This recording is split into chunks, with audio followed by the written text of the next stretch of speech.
राधे राधे। राधा रानी की कृपा आप सब पर बनी रहे। ओम नमो भगवते वासुदेवाय नमः। आज हम माघ मास का 5वां अध्याय सुनेंगे, तो चलिए हम अपना अध्याय शुरू करते हैं।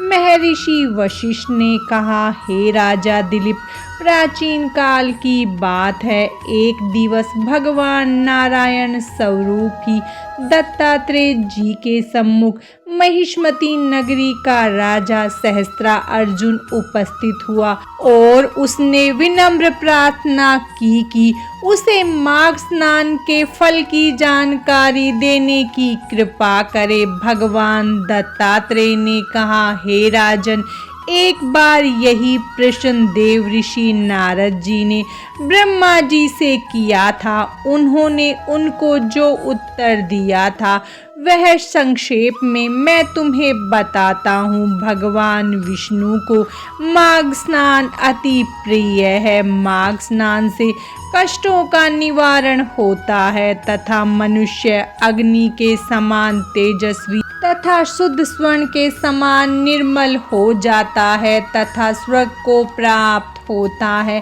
धर्मात्मा व्यक्ति व तपस्वी माघ मास के व्रत तप तथा दान से स्वर्ग को प्राप्त होते हैं तथा पापी जन पापों से मुक्त होकर शुद्ध हो जाते हैं। महर्षि ने कहा कि मैं तुम्हें इस संदर्भ में एक कथा सुनाता हूँ। भृगु वंश में कंजिका नाम की एक कन्या का जन्म हुआ। दुर्भाग्यवश वह बाल विधवा हो गई। कंजिका ने विंध्याचल पर्वत पर रेवा और कपिला के पवित्र संगम स्थल पर भगवान श्री हरि की कठोर आराधना व तपस्या की। उसने पवित्र नर्मदा के पावन तट पर भी माघ का स्नान किया तथा व्रत किया और कठोर तप किया। काल चक्र के अंतर्गत वह मृत्यु उपरांत माघ स्नान के तप, स्नान व दान के स्वरूप वैकुंठ धाम को प्राप्त हुई और 4000 वर्ष तक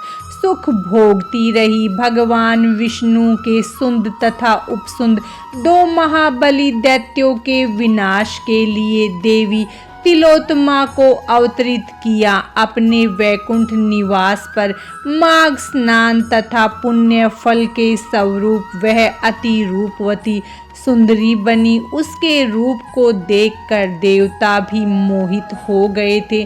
स्वयं ब्रह्मा जी भी उसके स्वरूप को देखकर आश्चर्यचकित हो गए थे। ब्रह्मा जी ने तिलोत्तमा को आज्ञा दी कि हे मृगलोचने, सुंद उपसुंद दैत्यों ने देवताओं को अति परेशान कर दिया है, अतः उनका विनाश करो। प्रभु की आज्ञा पाकर परम सुंदरी तिलोत्तमा ने अपना संपूर्ण श्रृंगार किया तथा दोनों हाथों में वीणा लेकर अशोक वृक्ष के नीचे वीणा वादन प्रारंभ कर दिया। सुंद तथा उपसुंद ने सुंदरी तिलोत्तमा को देखा। दोनों ही उसे देखकर उस पर मोहित हो गए।